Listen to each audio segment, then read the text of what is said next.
Hello friends, current और basic के ऊपर आज ये हमारी तीसरी वीडियो है।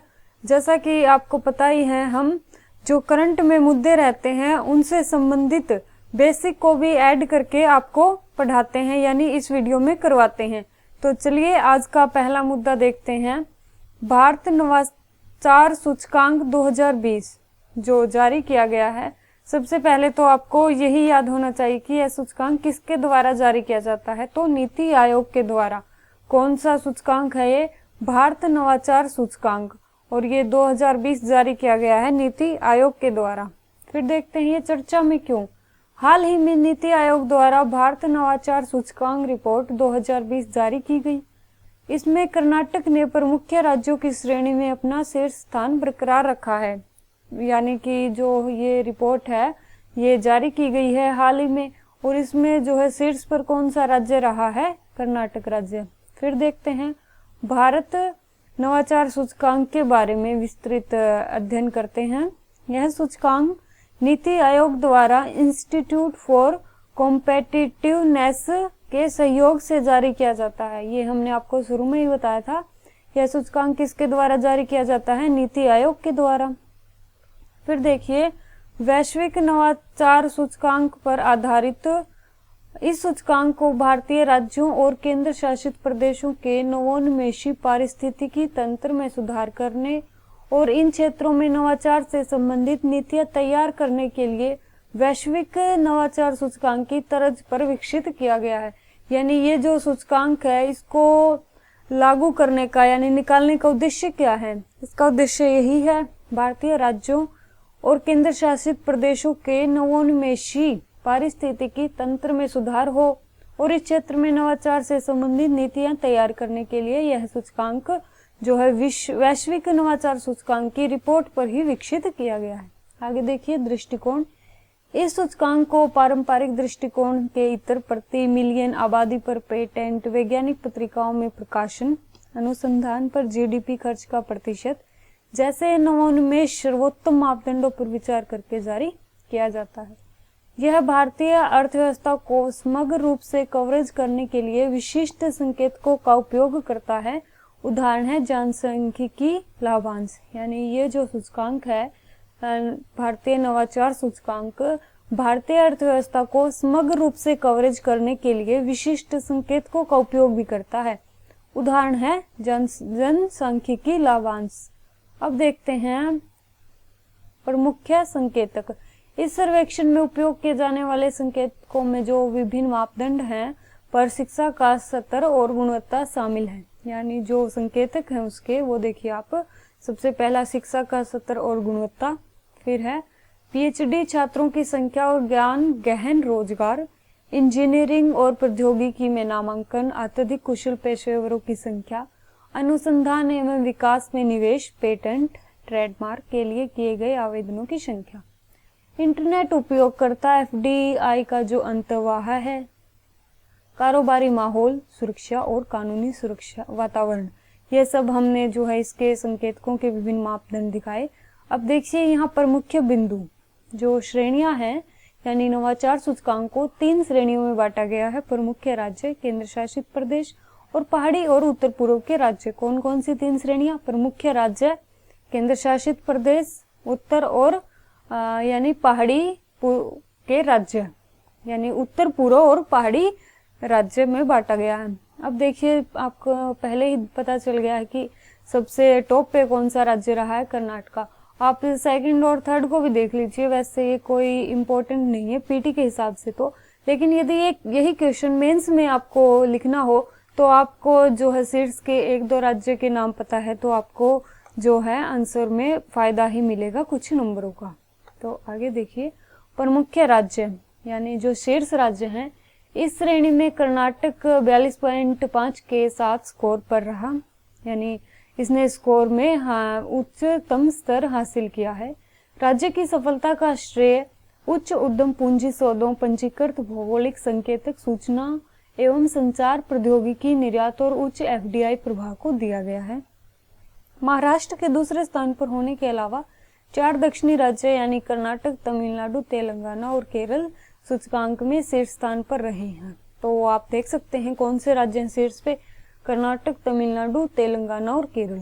निम्न राज्य देखिए, झारखंड, छत्तीसगढ़, बिहार का स्कोर सूचकांक में सबसे कम है, जिससे उन्हें प्रमुख राज्यों की श्रेणी में सबसे नीचे रखा गया। और बिहार कितने स्थानों के साथ जो है अंतिम स्थान पर रहा, 14.5 अंक के साथ। पहाड़ी और पूर्वोत्तर राज्य की रैंकिंग में हिमाचल प्रदेश सबसे ऊपर है। कौन सा राज्य है? पहाड़ी राज्यों में ऊपर हिमाचल प्रदेश, और फिर उत्तराखंड, मणिपुर और सिक्किम है। केंद्र शासित में देख लीजिए आप, है दिल्ली है जो वो केंद्र शासित प्रदेश में सबसे ऊपर रहा है।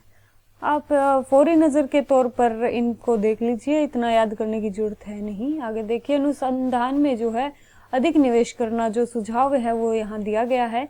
भारत को अनुसंधान एवं विकास पर निवेश को बढ़ाने की आवश्यकता है, जो कि सकल घरेलू उत्पाद का लगभग 0.6 से 7% है। यह इजराइल, दक्षिण कोरिया, अमेरिका और चीन जैसे देशों के स्तर से काफी कम है। तो हमने ये देख लिया, इतना ही हमारे एग्जाम के लिए इम्पोर्टेंट था। अब हम आपको अगला टॉपिक करवाते हैं, जो एक महत्वपूर्ण टॉपिक होगा, जो क्या है कि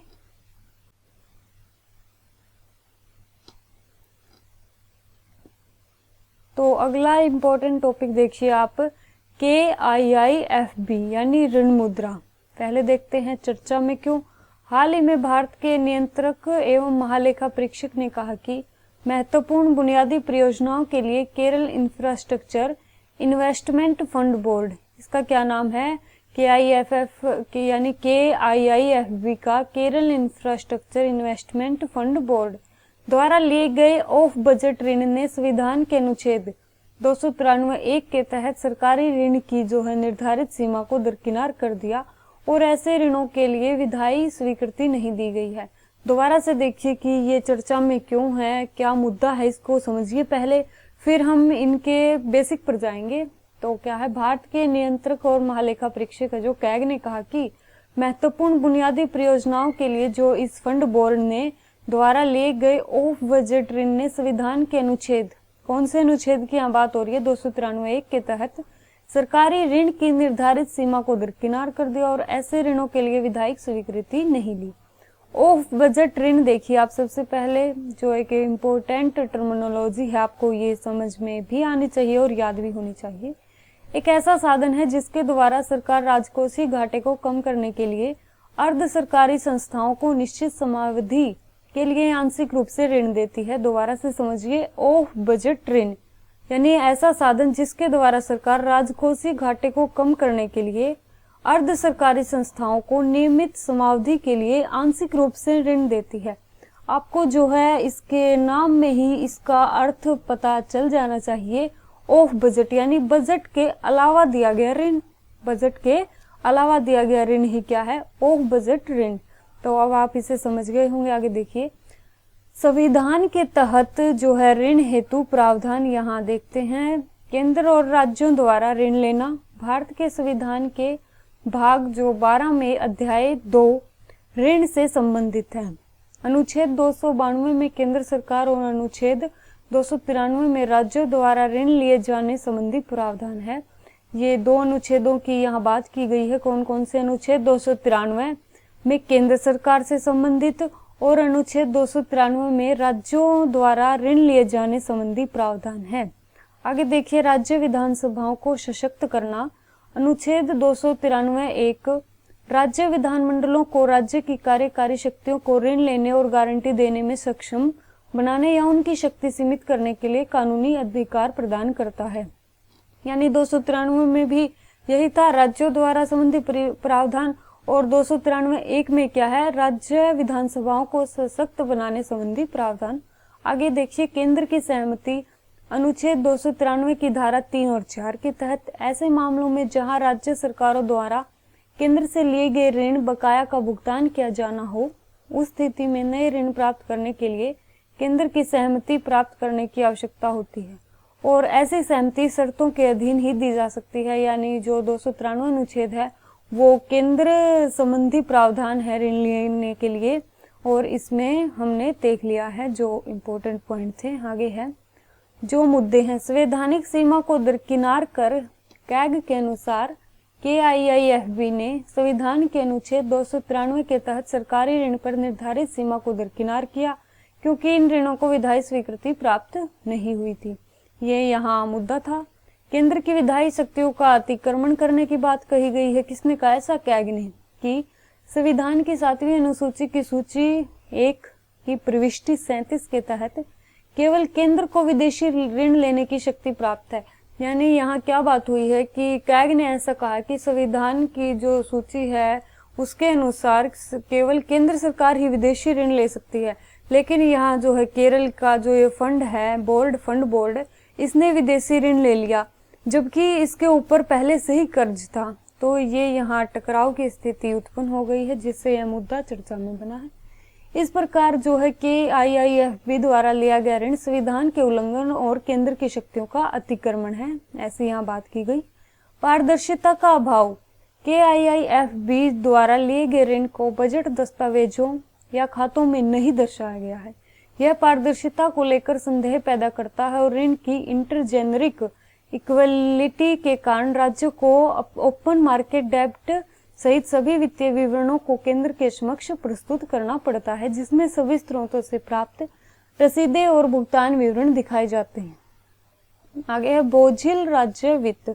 KIIFB ने बॉन्ड जारी करके यह ऋण जुटाया, जिसे पेट्रोलियम उपकर और मोटर वाहन कर के माध्यम से चुकाया जाना था। कैग ने बताया है चूंकि KIIFB के पास आय का कोई स्रोत ही नहीं है, इसलिए KIIFB द्वारा लिया गया ऋण, जिसके लिए राज्य क्या होता है, गारंटर के रूप में था, अतः राज्य सरकार के लिए प्रत्यक्ष दायित्व बन जाता है। तो यहाँ यह मुद्दा हुआ। आगे है बाहरी देयताओं के समायोजन का जोखिम। यानी राज्य को मसाला बॉन्ड जारी करने हेतु मंजूरी देने के लिए भारतीय रिजर्व बैंक की आलोचना की गई है। कैग ने चिंता जताई है कि यदि इस प्रकार की प्रक्रिया को किसी अन्य राज्य द्वारा दोहराया गया तो केंद्र की जानकारी के बिना देश की बाहरी देनदारियों में वृद्धि हो सकती है। यानी कैग ने क्या कहा, यदि ऐसा ही दूसरे राज्य भी करने लगे तो देश की बाहरी देनदारियों में वृद्धि हो सकती है, क्योंकि दूसरा देश यानी विदेश तो केंद्र सरकार से ही मांगेंगे ना ऋण, यदि राज्य नहीं चुका पाया तो निवेश में वृद्धि। अगला पॉइंट देखते हैं। केरल सरकार द्वारा बॉन्ड जारी करने से राज्य में जो बहुराष्ट्रीय निगमों के माध्यम से निवेश में वृद्धि हुई, जिसे परंपरागत रूप से अपने गैर मैत्रीपूर्ण व्यावसायिक नीतियों, नौकरशाही की वजह से देरी और आवर्तिक औद्योगिक हड़तालों के लिए जाना था। तो ये हमने देख लिया। अब देखिए आप केरल इंफ्रास्ट्रक्चर इन्वेस्टमेंट बोर्ड। अब देखिए Kerala infrastructure investment fund board यानी KIIFB, इसकी स्थापना जो थी इस फंड का प्रबंधन करने हेतु वर्ष 1999 में केरल सरकार के वित्त विभाग द्वारा की गई। यानी इस बोर्ड की स्थापना किस लिए की गई? जो केरल इंफ्रास्ट्रक्चर इन्वेस्टमेंट फंड था उसका प्रबंधन करने के लिए केरल सरकार के वित्त विभाग द्वारा, यानी ये स्टेट है जो केरल, उसके वित्त विभाग द्वारा 1999 में स्थापित किया गया बोर्ड है। उद्देश्य, इस फंड का मुख्य उद्देश्य केरल राज्य में महत्वपूर्ण और बड़े बुनियादी ढांचा परियोजनाओं हेतु निवेश प्रदान करना है। क्या उद्देश्य है? दोबारा समझिए। राज्य में महत्वपूर्ण और बड़े बुनियादी ढांचा परियोजनाओं हेतु निवेश प्रदान करना है। आगे देखते हैं इसकी विशेषताएं। KIIFB जो है भारत में पहली उप संप्रभु इकाई है। देखिए ये पहली उप संप्रभु इकाई है जो अपतटीय रूप के अंतर्राष्ट्रीय बॉन्ड बाजार का दोहन करती है। इसलिए ये आपके एग्जाम के लिए भी ये बोर्ड है जो काफी इम्पोर्टेंट हो जाता है, क्योंकि UPSC संगठन से हमेशा 1 या 2 क्वेश्चन पूछती आई है और आगे भी पूछेगी। वर्ष 2019 में KIIFB ने लंदन स्टॉक एक्सचेंज में अपना 2150 करोड़ का मसाला बॉन्ड जारी किया। मसाला बॉन्ड भारत के बाहर जारी किया जाने वाला बॉन्ड है, लेकिन स्थानीय मुद्रा की बजाय इसे भारतीय मुद्रा में निर्दिष्ट किया जाता है। तो यहाँ मसाला बॉन्ड को भी अच्छी तरह से समझ लीजिए कि भारत के बाहर जारी किया जाता है, लेकिन स्थानीय मुद्रा यानी वहां की मुद्रा की बजाय ये भारतीय मुद्रा में निर्दिष्ट किया जाता है। अब देखिए भूमिका में बदलाव। वर्ष 2016 में KIIFB की भूमिका बजट से परे विकास संबंधी परियोजनाओं के लिए संसाधन जुटाने हेतु निवेश बॉन्ड के संचालक से बदलकर एक इकाई के रूप में कर दी गई। केरल सरकार की चिंताएं समझते हैं अब हम। राज्य के विकास के लिए हानिकारक। केरल सरकार के अनुसार KIIFB से प्राप्त धन का उपयोग स्कूलों, सड़कों, अस्पतालों आदि जैसे सार्वजनिक अवसंरचना के निर्माण के लिए किया जा रहा है और कैग के इस तरह के कदम से राज्य के हितों को चोट पहुंच सकती है। एक पक्षीयता, केरल सरकार ने कैग द्वारा रिपोर्ट प्रकाशित किए जाने से पहले राज्य को टिप्पणी, अवलोकन, स्पष्टीकरण की पेशकश करने का अवसर नहीं देने पर भी चिंता जताई। आरबीआई द्वारा पहले से ही स्वीकृत केरल सरकार ने इस तथ्य को भी उजागर किया है कि KIIFB बॉन्ड आरबीआई की मंजूरी के बाद ही जारी किए गए थे, जो कि भारत सरकार के अधीन एक केंद्रीय निकाय है। तो फिर ऐसे ऋण असंवैधानिक कैसे हो सकते हैं? तो ये हमने जो इनकी डिबेट है उसको समझा। अब आप देखिए आरबीआई की भूमिका। आरबीआई बॉन्ड और डिवेंचर के मुद्दे और उनके प्रबंधन के लिए केंद्र एवं राज्य सरकारों के एजेंट के रूप में कार्य करने हेतु अधिकृत है। आरबीआई का आंतरिक ऋण प्रबंधन विभाग विभिन्न फंडों के तहत दिनांकित प्रतिभूतियों में राज्य सरकारों के अधिशेष नकद वित्त के निवेश की सुविधा के लिए राज्य सरकार को ऋण जारी करने की शक्ति रखता है। यह केंद्र और राज्यों के लिए वेज एंड मीन्स एडवांस का निर्माण करने और इनके लिए सीमाएं तय करने हेतु भी अधिकृत है। तो आप इनको अच्छे से याद कर लीजिएगा। अब आगे देखते हैं। अब कुछ पॉइंट आगे की राह के दिए गए हैं, वो भी समझ लेते हैं, क्योंकि यदि ये टॉपिक मेंस में आता है तो आपको ये भी पता होना चाहिए। उपराष्ट्रीय राजकोषीय नीति की समीक्षा। चूंकि हाल के राजकोषीय झटकों जैसे विमुद्रीकरण, जीएसटी और कोविड-19 संकट के कारण राज्यों पर वित्तीय बोझ काफी बढ़ गया है, इसलिए भारत की उपराष्ट्रीय राजकोषीय नीति की समीक्षा की जानी चाहिए ताकि राज्यों को ऋण लेने में सक्षम बनाया जा सके। यह उन्हें वित्तीय स्वायत्तता का लाभ उठाने के अधिक अवसर प्रदान करेगा। राज्य के राजकोषीय उत्तरदायित्व कानूनों को मान्य करना, यहाँ तक कि मैथ्यू बनाम भारत सरकार मामले में केरल उच्च न्यायालय ने फैसला लिया कि अनुच्छेद 293 राज्यों को ऋण लेने में सक्षम बनाता है और यह राज्य को अपने स्वयं के राजकोषीय उत्तरदायित्व कानून जो FRLs हैं को पारित करने का अधिकार भी देता है। फिर है सरकारी संघवाद। कैग द्वारा उठाई गई KIIFB की विधायी चिंताओं को दूर करने की आवश्यकता है। इसके लिए केंद्र और केरल सरकार को जनहित में उपचारात्मक उपाय अपनाने चाहिए। तो ये टॉपिक हमने पूरा किया। इसके बाद आगे देखते हैं जो हमने आपके लिए बेसिक रखा है।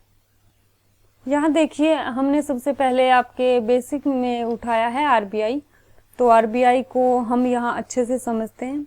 भारतीय रिजर्व बैंक की स्थापना 1935 में एक निजी बैंक के रूप में की गई थी। यानी जब इसकी स्थापना की गई तो एक निजी बैंक के रूप में, और कब की गई? 1935 में। ये आपको पता होना चाहिए। इसे सामान्य बैंकिंग व्यवसाय के साथ दो अन्य कार्य, भारत में विद्यमान बैंकों का नियमन और नियंत्रण करना एवं सरकार में बैंक की भूमिका निभाना भी दिए गए थे। यानी शुरू में इसको दो कार्य दिए गए थे। भारत सरकार द्वारा 1949 में इसका राष्ट्रीयकरण किया गया। जो ये है आरबीआई, इसका राष्ट्रीयकरण कब किया गया? 1949 में। और इसके 100% शेयर निजी स्वामित्व से खरीद लिए गए। इसे विश्व के अन्य देशों की तरह केंद्रीय बैंकिंग निकाय का दर्जा मिला। किसका दर्जा मिला फिर इसे? केंद्रीय बैंकिंग निकाय का। इसके साथ ही आरबीआई तकनीकी तौर पर बैंक नहीं रह गया, अर्थात यह सामान्य बैंकिंग व्यवसाय नहीं कर सकता। ये देखिए एक इम्पोर्टेंट पॉइंट है, इसे याद रखिएगा। ये सामान्य व्यवसाय नहीं कर सकता अन्य बैंकिंग की तरह। यानी जो आम जनता है, आम आदमी है, वो आरबीआई से जाके सीधे ऋण नहीं ले सकता। यही इसका सामान्य व्यवसाय कार्य नहीं है। आरबीआई राष्ट्रीयकरण अधिनियम तथा आने वाले समय की अपनी कई घोषणाओं के माध्यम से सरकार द्वारा इसे कई कार्य सौंपे गए, जिनका वितरण निम्न प्रकार है। सबसे पहले आरबीआई है एक निर्गम एजेंसी। यह 1 रुपए के नोट एवं सिक्कों तथा छोटे सिक्कों को छोड़कर सभी करेंसी नोट एवं सिक्कों का निर्गम एजेंसी का कार्य करता है। यानी किस किस रुपए और सिक्कों को छोड़ दीजिए आप, 1 रुपए के नोट को, सिक्कों को और छोटे नोट को छोड़कर सारी करेंसी के, यानी सारी करेंसी को, यानी नोट और जो सिक्के रह गए उनकी निर्गम एजेंसी है। और जो 1 रुपए के नोट और सिक्के हैं और 1 रुपए से छोटे सिक्के हैं, प्रत्यक्षतः वित्त मंत्रालय द्वारा निर्गमित होते हैं। किसके द्वारा होते हैं वो? निर्गमित वित्त मंत्रालय द्वारा। ये भी आपको याद रखनी है। फिर देखिए सेकंड है जो वितरणकारी एजेंसी है। आरबीआई अपने एवं सरकार द्वारा निर्गमित वोटों यानी निर्गमित नोटों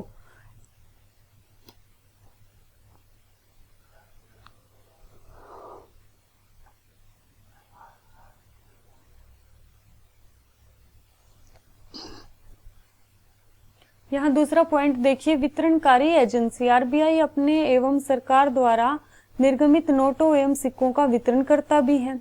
फिर देखिए ये क्या है, सरकार का बैंक। आरबीआई भारत सरकार के बैंकर का कार्य करता है। इसके अंतर्गत यह सरकार के ऋण का प्रबंधन, उसके द्वारा किए गए ट्रेजरी बिलों की खरीद इत्यादि कार्य करता है। तो आपसे एक ऐसा क्वेश्चन पूछ लिया जाएगा कि ये बताइए कि जो भारत के बैंकर का कार्य आरबीआई द्वारा किया जाता है, उसके अंतर्गत आरबीआई कौन से काम करता है। तो आपको ऐसे इस क्वेश्चन को याद रखना है। यदि इस तरह से प्रश्न पूछा गया तो आपको क्या याद होना चाहिए कि ये सरकार के ऋण का प्रबंधन करता है और उसके द्वारा जारी किए गए जो ट्रेजरी बिलों की खरीद इत्यादि कार्य संपादित करता है। फिर देखिए अंतिम घड़ी का बैंक भी है। इसके अंतर्गत आरबीआई देश के कार्य करने वाले सभी अनुसूचित वाणिज्यिक बैंकों यानी एससीबीएस वित्तीय संसाधनों को संकट की अवधि में आर्थिक सहायता उपलब्ध कराता है। तो इस तरह क्या हुआ, ये अंतिम घड़ी का बैंक भी है। मौद्रिक एवं साख नीति, आरबीआई द्वारा ही भारत की मौद्रिक एवं साख नीति की घोषणा की जाती है। मौद्रिक और साख नीति की घोषणा किसके द्वारा की जाती है, आरबीआई के द्वारा ही। आमतौर पर इसकी घोषणा वर्ष में 2 बार व्यस्त काल तथा शुष्क काल में की जाती है। कितनी बार की जाती है इसकी मौद्रिक एवं साख नीति की घोषणा आरबीआई द्वारा, साल में 2 बार जो है इसकी घोषणा की जाती है। तो हमने आपको आरबीआई के बारे में दिखा दिया, आरबीआई की भूमिका के बारे में। अब आगे देखिए, जो हम आपको नेक्स्ट बेसिक टॉपिक करवाने जा रहे हैं वो है भारत का नियंत्रक एवं महालेखा परीक्षक यानी कैग। अब देखिए, भारत के संविधान में यानी अनुच्छेद 148 में नियंत्रक एवं महालेखा परीक्षक के स्वतंत्र पद की व्यवस्था की गई है। पहली ही लाइन में एक अच्छा क्वेश्चन है कि जो ये कैग है वो किस अनुच्छेद में उसके पद की व्यवस्था की गई है। तो वो अनुच्छेद याद रखिए 148, जिसे संक्षेप में महालेखा परीक्षक कहा गया है। यह भारतीय लेखा परीक्षण और लेखा विभाग का मुखिया है। तो हम यहाँ से आपको वो ही पॉइंट पढ़ाएंगे जो इम्पोर्टेंट है, जो एग्जाम में सीधे सीधे पूछे जा सकते हैं। Doctor B R. अम्बेडकर ने कहा था कि नियंत्रक महालेखा परीक्षक भारतीय संविधान के तहत सबसे महत्वपूर्ण अधिकारी होगा। किसने कहा ऐसी बात? Doctor B R. अम्बेडकर ने। अब देखिए नियुक्ति एवं कार्यकाल, ये क्वेश्चन यानी ये जो टॉपिक है कैग, ये सिर्फ पीटी के लिए ही नहीं बल्कि मेंस के लिए भी। अगर कैग से संबंधित आपके मेंस यूपीएससी मेंस में या जो पीसीएस है उनमें भी यदि कोई क्वेश्चन आता है तो आप उसको अच्छे से कर पाओगे अगर आपने आज इसको अच्छे से समझ लिया। तो अब देखते हैं इसकी नियुक्ति एवं कार्यकाल। नियंत्रक एवं महालेखा परीक्षक की नियुक्ति राष्ट्रपति द्वारा की जाती है, यानी इसको कौन नियुक्त करता है? राष्ट्रपति द्वारा इसकी नियुक्ति की जाती है। जो कार्यभार है संभालने से पहले यह राष्ट्रपति के सम्मुख निम्नलिखित शपथ लेता है। क्या क्या शपथ है? देखिए, भारत के संविधान के प्रति सच्ची श्रद्धा रखेगा, एकता अखंडता को सुरक्षित रखेगा, सम्यक प्रकार से श्रद्धा पूर्वक अपनी पूरी योग्यता ज्ञान व विवेक से अपने कर्तव्यों का जो है पालन करेगा, बिना भय और पक्षपात के संविधान और मर्यादा को बनाए रखेगा। इसका कार्यकाल है 6 वर्ष। अगला अच्छा क्वेश्चन है, आप सोचोगे कि 5 वर्ष है, लेकिन इसका कार्यकाल है 6 वर्ष है या 65 वर्ष की आयु यदि कोई पूरी कर ले, यानी इन 2 में से जो भी पहले हो वही इसका कार्यकाल समाप्ति का समय होगा। इससे पहले वह राष्ट्रपति के नाम किसी भी समय अपना त्याग पत्र भेज सकता है, यानी यदि यह त्याग पत्र देगा तो किसके नाम देना होगा इसे? राष्ट्रपति के।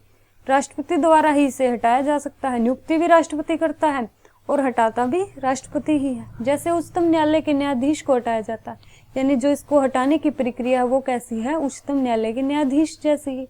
दूसरे शब्दों में संसद के दोनों सदनों द्वारा विशेष बहुमत के साथ उसके दुर्व्यवहार या अयोग्यता पर प्रस्ताव पारित कर ही हटाया जा सकता है। हमने पहले ही बताया कैसे हटाया जा सकता है। जैसे जो है सुप्रीम कोर्ट के जज को हटाया जाता है, वैसे ही। तो साफ सी बात है कि इस बहुमत से यहाँ विशेष बहुमत होना चाहिए इसको हटाने के लिए। अब देखिए स्वतंत्रता, यानी जो कैग है उसकी स्वतंत्रता एवं सुरक्षा सुनिश्चित करने के लिए भी संविधान में कुछ व्यवस्था है, उसे देखिए। इसे कार्यकाल की सुरक्षा मुहैया कराई गई। इसे केवल राष्ट्रपति द्वारा संविधान में उल्लेखित कार्रवाई के लिए ही हटाया जा सकता है। इस तरह राष्ट्रपति के पश्चात पर्यंत पद पर नहीं रहता, यद्यपि इसकी नियुक्ति राष्ट्रपति द्वारा ही होती है, यानी ये इसकी सुरक्षा के लिए कार्य किया गया। यह अपना पद छोड़ने के बाद किसी अन्य पद, चाहे वह भारत सरकार का हो या राज्य सरकार का, ग्रहण नहीं कर सकता। यानी यह लोभ या लालच में ना आ जाए कि उसे इस पद के बाद भी अन्य कोई उच्च पद मिलेगा, तो ऐसा ना हो जाए, इसलिए यह किसी अन्य पद को ग्रहण नहीं कर सकता। इसका वेतन व अन्य सेवा शर्तें जो है संसद द्वारा निर्धारित होती हैं। वेतन उच्चतम न्यायालय के न्यायाधीश के बराबर भी है। इसके वेतन में और अनुपस्थिति, छुट्टी, पेंशन या निवृत्ति आयु के संबंध में उसके अधिकारों में उसकी नियुक्ति के पश्चात उसके लिए अलाभकारी परिवर्तन नहीं किया जाएगा। भारतीय लेखा परीक्षक लेखा विभाग के कार्यालय में काम करने वाले लोगों की सेवा शर्तें और नियंत्रित महालेखा परीक्षक की प्रशासनिक शक्तियां ऐसी होंगी जो नियंत्रण महालेखा परीक्षक से परामर्श करने के पश्चात राष्ट्रपति द्वारा बनाए गए जो नियम है उनके द्वारा विहित की जाए। अगला है नियंत्रक महालेखा परीक्षक के कार्यालय के प्रशासनिक व्यय, जिनके अंतर्गत उस कार्यालय में सेवा करने वाले व्यक्तियों को उनके संबंध में संदेह सभी वेतन, भत्ते, पेंशन भारत की संचित निधि पर पारित होंगे। कौन सी निधि पर होंगे? ये संचित निधि पर। इसका अर्थ क्या है कि संसद में मतदान नहीं हो सकता इसके विषय में, यानी इसकी जो है पेंशन भत्ते के विषय में मतदान नहीं हो सकता। कोई भी मंत्री संसद के दोनों सदनों में नियंत्रक एवं महालेखा परीक्षक का प्रतिनिधित्व नहीं कर सकता और कोई मंत्री उसके द्वारा किए गए किसी कार्य की जिम्मेदारी नहीं ले सकता। ये एक इम्पोर्टेंट पॉइंट है, दोबारा देखिए। कोई भी मंत्री जो है संसद के दोनों सदनों में कैग का प्रतिनिधित्व नहीं कर सकता और न ही कोई भी मंत्री इसके किसी कार्य की जिम्मेदारी यहाँ ले सकता है। आगे देखिए कर्तव्य और शक्तियां हैं। संविधान के जो अनुच्छेद है 151 में संसद को अधिकार देता है, जो अनुच्छेद 151 का अधिकार देता है कि वह केंद्र, राज्य या किसी अन्य प्राधिकरण या संस्था के महालेखा परीक्षक से जुड़े मामलों को व्यवस्थित करे। इसी से जुड़े संसद में महालेखा परीक्षक शर्तें अधिनियम 1971 को प्रभावी बनाया। इस अधिनियम को 1976 में केंद्र सरकार के लेखा परीक्षा से लेखा को अलग करने हेतु संशोधित किया गया। संसद एवं संविधान द्वारा स्थापित कैग के कार्य और कर्तव्य देखिए आप। यहाँ से क्वेश्चन आने के पूरे जो है चांस रहते हैं, क्योंकि ये बहुत ज्यादा इम्पोर्टेंट है। वह भारत की संचित निधि, प्रत्येक राज्य की संचित निधि और प्रत्येक संघ शासित प्रदेश जहाँ विधानसभा हो से सभी व्यय संबंधी लेखाओं की लेखा परीक्षा करता है। यह बहुत इंपॉर्टेंट पॉइंट हो गया। दोबारा देखिए, वह भारत की संचित निधि, प्रत्येक राज्य की संचित निधि और संघ शासित प्रदेश, लेकिन कौन से संघ शासित प्रदेश? जहां विधानसभा होने की विधान परिषद से सभी व्यय संबंधी लेखाओं की लेखा परीक्षा करता है। अगला देखिए, वह भारत की संचित निधि और भारत के लोक लेखा सहित प्रत्येक राज्य की आकस्मिकता निधि और प्रत्येक राज्य के लोक लेखा से सभी व्यय की लेखा परीक्षा करता है। अगला पॉइंट, वह केंद्र सरकार और राज्य सरकारों के किसी विभाग द्वारा सभी ट्रेनिंग, विनिर्माण लाभ और हानि लेखाओं, तुलन पत्रों और इनकी परीक्षा करता है। और राज्य की प्राप्ति और व्यय की लेखा परीक्षा स्वयं को संतुष्ट करने के लिए करता है कि राज्यों के कर निर्धारण, संग्रहण और उचित आवंटन पर प्रभावी निगरानी सुनिश्चित के नियम और प्रक्रियाएं निर्मित की गई हैं। वह यह जो है प्राप्तियों और व्यय की भी लेखा परीक्षा करता है। इसे आप देख लीजिएगा, हम आपको इम्पोर्टेंट पॉइंट ही बढ़ा देते हैं। वह राष्ट्रपति या राज्यपाल के निवेदन पर किसी अन्य प्राधिकरण के लेखाओं की भी लेखा परीक्षा करता है। यानी यदि राष्ट्रपति या राज्यपाल भी निवेदन कर दे तो वो अन्य प्राधिकरणों की भी जो है लेखा परीक्षा करता है। आगे देखिए, वह राष्ट्रपति को इस संबंध में सलाह देता है कि केंद्र और राज्यों के लेखा किस प्रारूप में होने चाहिए। इसके बाद है वह केंद्र सरकार के लेखों से संबंधित रिपोर्ट राष्ट्रपति को देता है, जो उसे संसद के पटल पर रखते हैं। ये काफी इम्पोर्टेंट पॉइंट है, इसे याद रखिएगा कि वह लेखों से संबंधित रिपोर्ट राष्ट्रपति को देता है, जो उसे संसद के पटल पर रखते हैं। यानी यह अपनी रिपोर्ट सीधे संसद के पटल पर नहीं रखता, बल्कि राष्ट्रपति के द्वारा वह रिपोर्ट संसद के पटल पर रखी जाती है। आगे है वह राज्य सरकार के लेखों से संबंधित रिपोर्ट राज्यपाल को देता है। उसी तरह राज्य से संबंधित है तो राज्यपाल को देगा, जो विधानमंडल के पटल पर रखेंगे। वह किसी कर या शुल्क की शुद्ध आगमों का निर्धारण और प्रमाणन करता है, उसका प्रमाण पत्र अंतिम होता है। यानी इन मुद्दों पर उसका प्रमाण पत्र ही अंतिम होता है। शुभ आगमों का अर्थ समझिए, कर या शुल्क की प्राप्तियां जिनमें संग्रहण की लागत सम्मिलित ना हो। आगे है वह संसद की लोक लेखा समिति के गाइड, मित्र और मार्गदर्शक के रूप में कार्य करता है। वह किस समिति के मार्गदर्शक, गाइड और मित्र के रूप में कार्य करता है? लोक लेखा समिति की। वह राज्य सरकारों के लेखाओं का संकलन, अनुरक्षण करता है और 1976 में इसे केंद्रीय सरकार के लेखाओं के संकलन, अनुरक्षण कार्य से मुक्त कर दिया गया, क्योंकि लेखाओं को लेखा परीक्षण से अलग कर लेखाओं का विभागीकरण कर दिया गया है। तो आप ये भी याद रखिएगा कि इसे केंद्रीय सरकार के लेखाओं के संकलन और अनुरक्षण कार्य से मुक्त कब किया गया? 1976 में। अब है कैग को राष्ट्रपति को 3 लेखा परीक्षा प्रतिवेदन प्रस्तुत करता है। यहाँ देखिए जो सीएजी है राष्ट्रपति को कितनी लेखा परीक्षा प्रतिवेदन प्रस्तुत करता है? 3। कौन कौन सी? विनियोग लेखाओं पर लेखा परीक्षा रिपोर्ट, दूसरी वित्त लेखाओं पर लोक लेखा परीक्षा रिपोर्ट और सरकारी उपक्रमों पर लेखा परीक्षा रिपोर्ट। ये काफी इम्पोर्टेंट रिपोर्ट है, यानी कौन कौन सी 3 रिपोर्ट हैं जो राष्ट्रपति को लोक लेखा परीक्षा प्रतिवेदन प्रस्तुत करता है, उन्हें दोबारा से याद करिए। पहली है विनियोग लेखाओं पर लेखा परीक्षा रिपोर्ट, दूसरी वित्त लेखाओं पर लोक लेखा परीक्षा रिपोर्ट और अंतिम यानी तीसरी है सरकारी उपक्रमों पर लेखा परीक्षा रिपोर्ट। तो आगे है राष्ट्रपति इन रिपोर्टों को संसद के दोनों सदनों के सभामंडल पर रखता है, ये हमने ऊपर समझा था। इसके उपरांत लोक लेखा समिति इनकी जांच करती है और इनके निष्कर्षों से संसद को अवगत कराती है।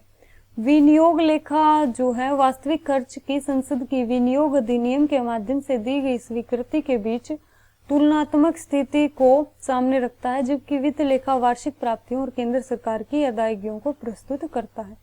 अब इसकी भूमिका को समझिए। वित्तीय प्रशासन के क्षेत्र में भारत के संविधान एवं संसदीय विधि के अनुरक्षण के प्रति महालेखा परीक्षक ही उत्तरदायी होता है। किस किस के प्रति उत्तरदायी होता है? वित्तीय प्रशासन के क्षेत्र में भारत के संविधान और संघीय विधि है जो उसके अनुरक्षण के प्रति, किसके प्रति? अनुरक्षण के प्रति महालेखा परीक्षक उत्तरदायी होता है। कार्यकारी यानी मंत्रिपरिषद की संसद के प्रति वित्तीय प्रशासन का उत्तरदायित्व जो है कैग की लेखा रिपोर्टों के माध्यम से ही सुनिश्चित होता है। महालेखा परीक्षक संसद का एजेंट होता है। यहाँ देखिए किसका एजेंट होता है? संसद का एजेंट होता है और उसी के माध्यम से खर्चों का लेखा परीक्षण करता है। इस तरह वह केवल संसद के प्रति जिम्मेदार है। तो आपको यहाँ ध्यान देना है कि वह संसद का एजेंट है और वह संसद के प्रति जिम्मेदार है। आपको यदि राष्ट्रपति दे दिया जाएगा तो आप कंफ्यूज मत कीजिएगा, आपको संसद याद रखना है।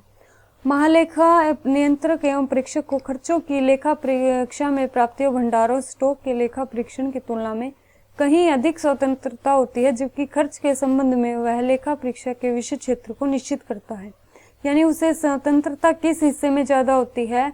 खर्चों की लेखा परीक्षाओं में जो प्राप्तियों, भंडारों, स्टॉक के लेखा परीक्षण की तुलना में कहीं अधिक उसे स्वतंत्रता होती है, जबकि खर्च के संबंध में वह लेखा परीक्षा के विषय क्षेत्र को निश्चित करता है तथा अपने स्वयं क्या करता है? वो अपनी स्वयं लेखा परीक्षा संहिताओं और नियमावलियों की रचना भी करता है।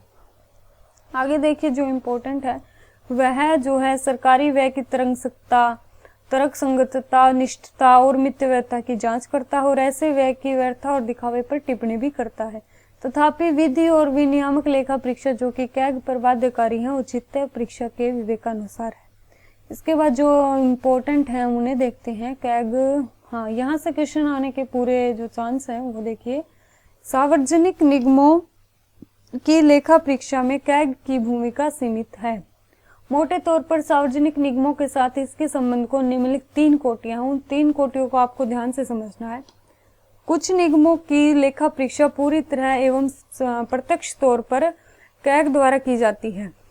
यानी कुछ निगम हैं जिनकी जांच सीधे तौर पर कैग द्वारा की जाती है। वो कौन सी हैं? दामोदर घाटी निगम। कौन सी है? पहली दामोदर घाटी निगम, तेल एवं प्राकृतिक गैस आयोग, एयर इंडिया और इंडियन एयरलाइंस कॉरपोरेशन एवं अन्य। अब दूसरे देखिए, कुछ अन्य निगमों की लेखा परीक्षा निजी पेशेवर अंकेशकों यानी द्वारा की जाती है, जो कि सीएजी की सलाह पर केंद्र सरकार द्वारा नियुक्त किए जाते हैं। वो कौन सी निगमें हैं? वो है केंद्रीय भंडारण निगम और औद्योगिक वित्त निगम। अब तीसरे देखिए, कुछ अन्य निगमों की पूरी तरह जो है निजी लेखा परीक्षा की जाती है, यानी कैग का यहाँ कोई योगदान नहीं है। केवल निजी लेखा ही करते हैं। दूसरे शब्दों में लेखा परीक्षण निजी पेशेवर अंकेक्षकों द्वारा की जाती है, इसमें कैग की कोई भूमिका नहीं। वे अपना वार्षिक प्रतिवेदन और लेखा जो है सीधे ही संसद को दे देती है। ये काफी इम्पोर्टेंट है। ऐसे निगमों के उदाहरण को आपको याद रखने हैं कि जिनमें कैग की कोई भूमिका ही नहीं है। वो कौन सी है? जीवन बीमा निगम यानी LIC, भारतीय रिजर्व बैंक यानी RBI, भारतीय स्टेट बैंक SBI और भारतीय खाद्य निगम FCI। तो ये 4 टर्म आपको अच्छे से याद रखनी है। दोबारा देखिए, भारतीय जीवन बीमा निगम, भारतीय रिजर्व बैंक, भारतीय स्टेट बैंक और भारतीय खाद्य निगम। अब आगे देखते हैं 1968 में कैग कार्यालय के एक अंग के रूप में लेखा परीक्षा बोर्ड की स्थापना की गई, यानी ऑडिट बोर्ड की स्थापना कब की गई? 1968 में, जिससे कि बाहरी विशेषज्ञों को विशेष उद्यमों जैसे इंजीनियरिंग, लोहा इस्पात, रसायन इत्यादि की लेखा परीक्षा के तकनीकी पक्षों का ध्यान रखा जा सके।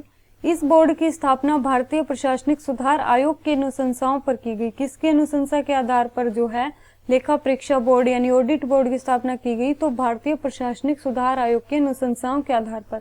और इस बोर्ड का एक अध्यक्ष और 2 सदस्य होते हैं जो कि कैग द्वारा नियुक्त किए जाते हैं। अब देखिए एप्पलबाई की आलोचना। Paul H. एप्पलबाई ने भारतीय प्रशासन पर अपनी 2 रिपोर्ट में कैग की भूमिका की कड़ी आलोचना की है। उनकी आलोचना के बिंदु देखते हैं, क्योंकि यदि कैग के ऊपर UPSC के मेंस में क्वेश्चन आया तो आपको आलोचना के बिंदु भी अच्छे से पता होने चाहिए। भारत में कैग का कार्य वास्तव में औपनिवेशिक शासन की एक विरासत के रूप में इन्होंने पहला क्या कहा कि भारत में जो इसका कार्य है वो औपनिवेशिक शासन की ही विरासत के रूप में है। आज कैग निर्णय लेने और काम करने की बढ़ती अनिच्छा का जो है प्रथम कारण बताया। लेखा परीक्षा का दमनात्मक और नकारात्मक प्रभाव है। संसद की लेखा परीक्षा को संसदीय दायित्वों के महत्व को बढ़ा चढ़ाकर देखा जा सकता है, इसलिए संसद कैग के कार्यों को परिभाषित करने में विफल रही है, जैसा कि संविधान में उससे अपेक्षा की गई थी। आगे देखते हैं, इन्होंने कुछ और पॉइंट भी बताए हैं। वास्तव में कैग का कार्य बहुत महत्वपूर्ण नहीं है। लेखा परीक्षक अच्छे प्रशासन के बारे में न तो जानते हैं, न ही उनसे ऐसी अपेक्षा की जाती है। लेखा परीक्षक जानते हैं कि लेखा परीक्षा क्या होती है, लेकिन यह प्रशासन नहीं है, यह आवश्यक है, किंतु यह एक अत्यंत नीरस और सीमित परिप्रेक्ष्य एवं सीमित उपयोगिता वाला कार्य है। किसी विभाग का उप सचिव अपने विभाग की समस्याओं के बारे में कैग और उनके समस्त कर्मचारियों से ज्यादा जानता है। यहाँ क्या कहा कि किसी विभाग का जो उप सचिव है वो अपने विभाग की समस्याएं कैग के से भी ज्यादा जानता है। ये हमारा टॉपिक हो गया। यहाँ 2 अनुच्छेद होने भी देखिए। 148 में क्या है? भारत के नियंत्रण एवं महालेखा परीक्षक, हमने पीछे पढ़ा। और 151 में क्या है? उसके कार्य और शक्तियां, यानी कैग के कार्य और शक्तियां उल्लेखित हैं। तो इस तरह से हमारा आज का टॉपिक कंप्लीट होता है।